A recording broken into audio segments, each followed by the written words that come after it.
husband and wife pairing in the SUNY Potsdam Bears Hall of Fame. To introduce that person is Mr. Matt Tessier. Hello everyone, I'm Matt Tessier, cross-country coach from fall 2000 to fall 2002. It is an honor to be here to present an outstanding athlete and friend to be inducted in the Hall of Fame. Let me tell you about Aaron Robertson. Aside from teaching music and band and having a wife, Jody, who is also a Hall of Famer herself, Aaron is an amazing talent that we were lucky to find and get him started down this path. Aaron was not a student athlete here when I met him. However, he had a couple of professors who were runners and signing up for the inaugural Run for the Border Potsdam Racket River Marathon and races that I had started in the spring of 2000. He got the idea that he would sign up for and run a marathon without having done any training of any kind for this endeavor. He started running about a month before. Most people take years to train for a marathon. Even seasoned marathoners train for about 3 to 6 months and prep for a race, but not Aaron.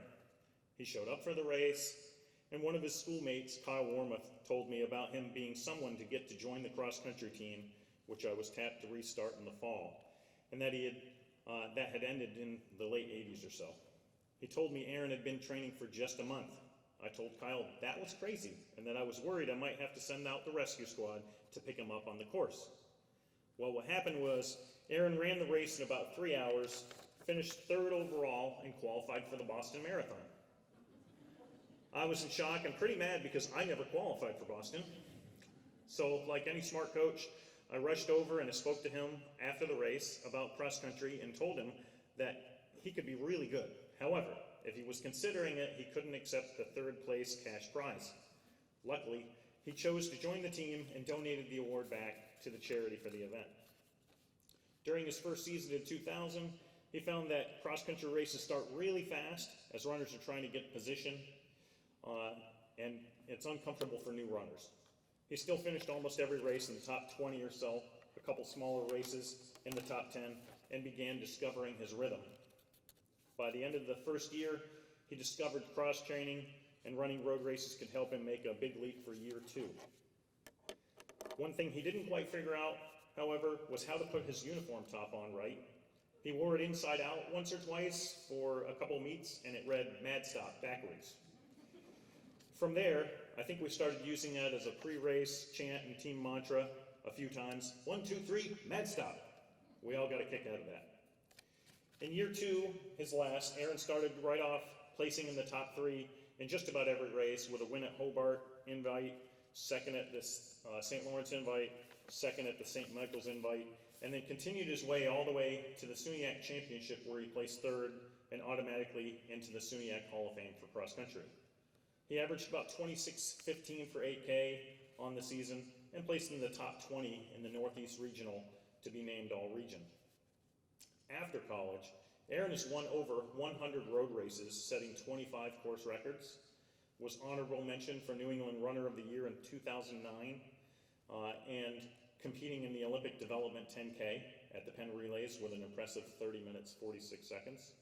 He's been named Runner of the Year for the Syracuse Chargers Running Club on multiple occasions, placed in the top 25 in the Philadelphia Marathon twice, top 10 in the USA Track and Field 50K National Championships as well. These accomplishments are amazing, but he also was a USA National Champion in snowshoe and a member of the national team, winning 5 Empire State gold medals. The endurance translated well.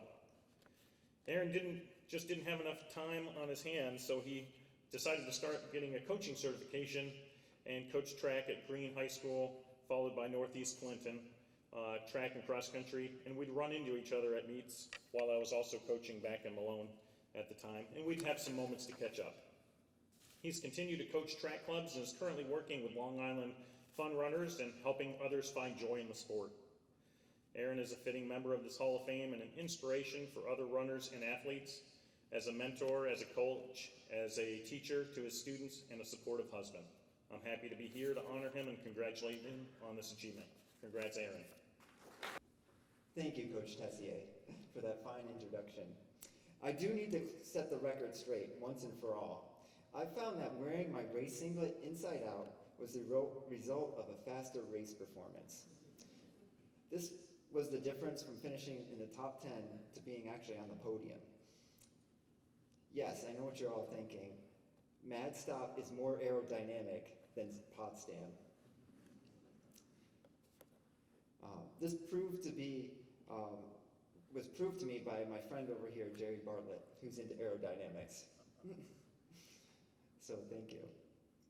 All right, so I just want to thank SUNY Potsdam for starting the team and Coach Tessier for finding me and giving me so many opportunities to run, as he hosted a lot of races and gave me workouts and really got me started. And then with Potsdam too, restarting the cross country team, it was great. I've been on such an amazing journey since then, so thank you for that. I'd also like to thank the Hall of Fame committee for selecting me. It's quite an honor to be in a Hall of Fame with my wife Jody. So that's pretty awesome. So thank you. I also just want to thank a couple other special people. Pete Cutler also introduced me to Jody, who is now my wife, so thank you for that.